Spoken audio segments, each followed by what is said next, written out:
Project किस्से कविताएं में आपका स्वागत है। आज मैं आपके सामने कहां से कहां तक का तीसरा एपिसोड लेकर प्रस्तुत हुआ हूं। पहले एपिसोड्स में हमने 1950 के जो गांव किस प्रकार के हैं, उनके स्कूल कैसे थे, वहाँ के छात्रों का, शिक्षकों का व लोगों का किस प्रकार का आचार व्यवहार है, उस सब का चित्रण किया था हमने। 1959 में यानी 1959 में मैं शहर एडमिशन के लिए आ गया हूँ कक्षा 6 में पीबीएन सिटी स्कूल में, और पहली बार कक्षा 6 में हिंदी और इंग्लिश को पढ़ना शुरू किया है। 1962 में कक्षा 8 पास की है और आ गया हूँ बीके हायर सेकेंडरी स्कूल में। बीके हायर सेकेंडरी स्कूल उस समय शिक्षा के क्षेत्र में एक नाम था। श्री देवराज जी अग्रवाल हेडमास्टर थे, कड़क अंदाज के, अनुशासन प्रिय, बच्चों का देखभाल करने वाले भी, जो प्रातः काल के समय अपने शहर के घर से अपर बारी दुआब कैनाल के किनारे बना हुआ सुल्तानविंड पुल तक दौड़ते हुए आते, तेल से मॉलिश आदि करते, और लगभग 2 किलोमीटर दूर जो तार वाला पुल है वहां तक दौड़ते हुए जाते, नहर में तैरते हुए पहुंचते सुल्तानविंड के उस पुल में, और फिर उनकी दौड़ शुरू हो जाती घर तक और फिर स्कूल तक।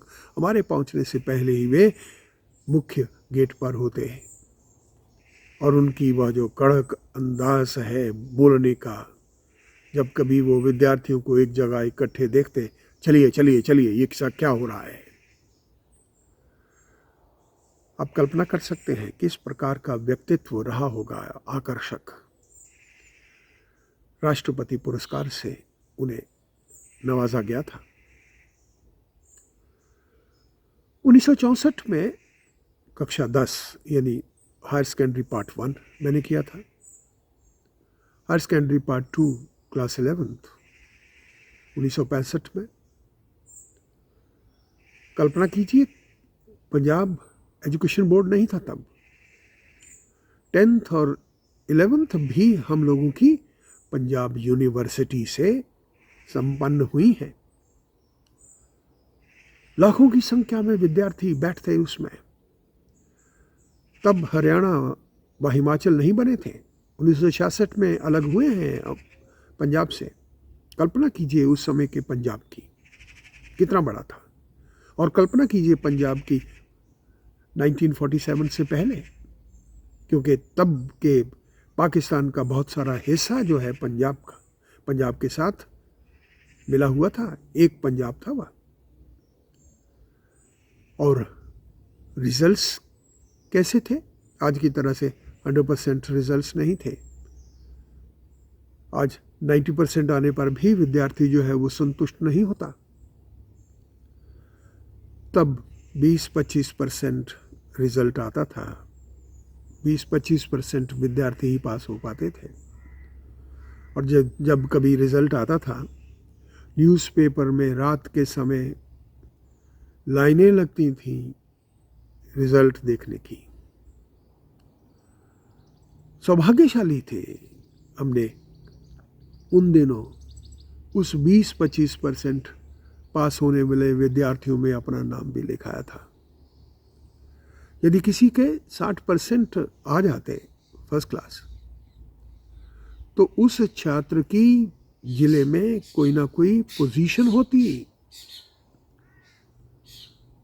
आज अलग तरह का माहौल है। कैसे नंबर आ रहे हैं कुछ कह नहीं सकते। तब नंबर क्यों नहीं आते थे कहा नहीं जा सकता। उन दिनों क्योंकि परिवार बड़े थे, जॉइंट फैमिलीज थी, अकोमोडेशंस उतनी ज़्यादा नहीं थी, सुविधाएं उतनी ज़्यादा नहीं थी। पढ़ने लिखने के लिए जब कभी हमारी परीक्षाएं आती हम अपर बारी दोआब कैनाल के किनारे जो बड़े बड़े विशाल पेड़ हैं आम के और जामुन के, उनके नीचे एक चादर ले लेते, उसी पर बैठ जाते, पढ़ते, ज़रूरत होती तो उन नहरों में नहाते लौट आते। पढ़ने लिखने का कार्यक्रम इस प्रकार का था। 1962 का युद्ध देखा। श्री नेहरू जी जो हमारे प्रधानमंत्री थे 64 में, उनके चले जाने के बाद देश सोच रहा था कि अब क्या होगा, क्योंकि ऐसा व्यक्तित्व था उनका। श्री लाल बहादुर जी शास्त्री जो छोटे कद के थे, जिनके बारे में तरह तरह के अजीब सी भाव जो हैं व्यक्त किए हैं न्यूज़पेपर्स में और लोगों ने, उन्होंने एक अलग तरह का संसार खड़ा किया अपने उस नेतृत्व के द्वारा। जो रियल लीडर होता है वह था लाल बहादुर शास्त्री में। हम समस्याओं से जूझ रहे थे, उन्होंने ये कहते हुए लीड किया था हमें कि ये हमारी समस्या है, हमें इसे सुलझाना होगा, और उन्होंने सुलझाया था। जय जवान जय किसान का एक नारा दिया था। सोमवार की शाम को चूल्हे नहीं जलेंगे, ये दूसरा संकल्प था। और हम लोग जूझ रहे थे जो समस्याओं से, उनमें से बाहर निकले थे। और पाकिस्तान के साथ 1965 का युद्ध था, उसको किस हालत में जीता है। अमेरिका ने हर प्रकार का अपना हथियार, पैटर्न टैंक, बड़े बड़े जहाज दिए थे पाकिस्तान को, और उन सब पैटर्न टैंक की बुरी हालत कर दी थी भारतीय सेना ने, क्योंकि उन्होंने कुछ अपना बहुत कुछ डेवलप किया था। कल्पना करो, अमृतसर और लाहौर के बीच में 35 मील का जो है अंतर है। वाघा बॉर्डर लगभग बीच में है, और ईछोगिल नहर जो है पाकिस्तान में 8-9 किलोमीटर पहले आती है लाहौर से। वहाँ तक हमारी सेनाएं पहुँच गई थी। पाकिस्तान का एक तरह से गला दबाया हुआ था हमने। यह संकल्प था हमारे उस समय के प्रधानमंत्री का, सेनाओं का, लोगों का। 65 के युद्ध में जब कभी कोई हवाई जहाज़ अटैक करने के लिए आता या इधर उधर गोले चलने शुरू हो जाते, हम इतने निडर थे तब, बाहर आ जाते, देखते क्या हो रहा है क्या नहीं हो रहा है। संयुक्त परिवार था, छतें एक दूसरे की मिली हुई, गली छोटी थी, छोटी छोटी गलियां थी। तब हम लोग कूद फाद करके उस एक किनारे से दूसरे किनारे पहुंच जाते जब कभी पतंगे उड़ाते थे। अपने दोस्तों से मिलने के लिए भी एक छत से दूसरी छत का रास्ता नापते हुए एक कोने से दूसरे कोने पहुंच जाते। खाना पीना बिल्कुल सरल था, पहनावा सरल था, डिस्ट्रैक्शंस नहीं थी हमारे पास। अब मान लीजिए एक परिवार में 4-5 बच्चे हैं, होते ही थे तब। रेयरली जो है वो शहर की ओर जाते हैं। एक से कपड़े सबके बन रहे हैं, पता चल जाता था कि भाई बहन जा रहे हैं। किसी तरह का कोई विरोध नहीं कर सकते थे हम अपने बड़ों के सामने, बोल नहीं सकते थे, क्योंकि उनका एक अपना सम्मान था। एक और प्रकार का जीवन उस समय जो देखने में आया है। समय पर शाम के समय खाना खा लिया जाता, चारपाइयाँ बिछ जाती, और अड़ोस पड़ोस के बच्चे और बड़े सब इकट्ठे हो जाते, बड़े बुजुर्गों से तरह तरह की कहानियाँ सुनने के लिए। इस तरह का जुड़ाव था सबका एक दूसरे के साथ। कहानियाँ मनोरंजक भी होती, शिक्षाप्रद भी होती, रहस्यमय भी होती। राजा रानियाँ जो है वो सहज ही कहानियों में आ जाते। हम छुट्टियों की इंतज़ार करते कि स्कूल में छुट्टियां कब होंगी, क्योंकि छुट्टियां होते ही हमारी दौड़ हमारे रिश्तेदारों की ओर चल देती। फूफा फाफी, मौसा मौसी, मामा मामी आदि सब रिश्तों को हम सब अच्छी तरह से पहचानते थे। आज हमसे वे रिश्तेदार, रिश्ते हमारे सब भूल चुके हैं।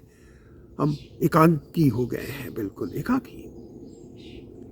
तब हम जानते थे रिश्तों की जो एक एहसास है उसका क्या महत्व है। आज वह सब नहीं रहा।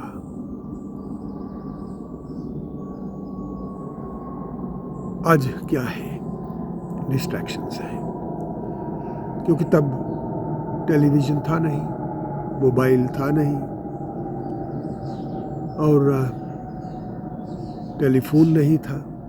कभी कभार कोई सीरियस अर्जेंट मैसेज आता तो टेलीफोन ना हो करके टेलीग्राम आती थी।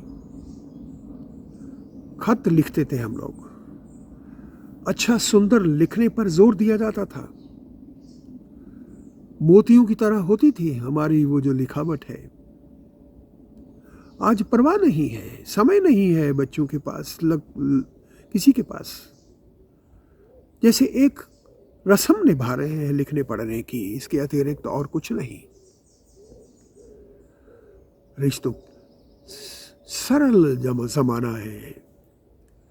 जो 50 का जो दशक है, 1950 का दशक, उन दिनों पुरानी करेंसी चल रही है। रुपया है, उसके 16 आने हैं, 4 पैसे की इकन्नी है, दवन्नी है, अठन्नी है, चवन्नी। और यदि हमारे पास इकन्नी या चवन्नी होती तो राजा की तरह महसूस करते थे अपने आप को। शिक्षा बहुत ज़्यादा प्रचलित नहीं थी, धीरे धीरे प्रचलन हुआ है उसका। हमारे गांव में तो लड़कियों के लिए कोई स्कूल ही नहीं था, लड़कियां पढ़ने ही नहीं जाती थी। शहर की बात तो अलग है। ये कॉन्शियसनेस, ये जो चेतना है वो आई है लौट करके बाद में। अलग संसार है अब, तब अलग था। तब हम एक दूसरे से जुड़े हुए थे, अब हम टूटे पड़े हैं, बिखरे पड़े हैं, खोए पड़े हैं। तब ऐसा नहीं था। आज इतना ही, वो सस्ता ज़माना था। आज ज़माना बिल्कुल बदला हुआ है। मैं पुनः आपके पास एक अन्य अनुभव के साथ लौटूंगा शीघ्र ही। तब तक आप अपना ध्यान रखिए।